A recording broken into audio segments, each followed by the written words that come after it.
Depuis que la bande-annonce de The Predator est sortie sur le net, les avis concernant le film de Shane Black sont encore plus partagés qu'auparavant. Mais il est là pour tous nous rassurer. Et c'est vrai que The Predator, en se basant sur sa simple bande-annonce, ne semble pas avoir le parfum du film originel, ni même de sa suite.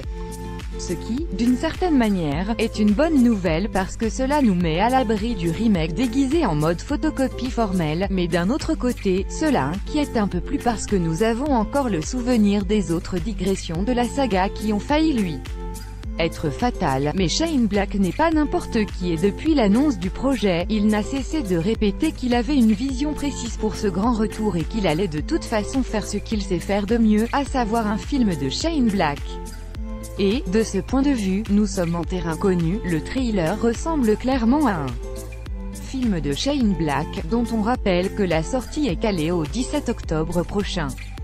Malheureusement cela ne suffit pas à taire nos inquiétudes, et c'est donc pour les calmer que le réalisateur s'est permis d'apporter quelques précisions au micro de Collider il y a peu, histoire de définir un peu plus le ton qu'il a essayé d'insuffler au film. Je pense que l'une des raisons de la longévité du film d'origine est qu'en partie, il a été fait avant qu'il soit facile de réaliser des plans en CGI et avant que les jeux vidéo n'aient connu leur explosion.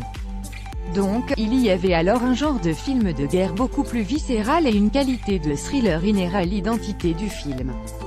The Predator sera assurément un thriller.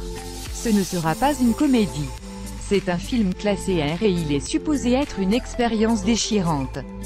Je pense qu'il ressemble à ce que Fred Dekker, NDLR, le scénariste, et moi-même sommes habitués à faire.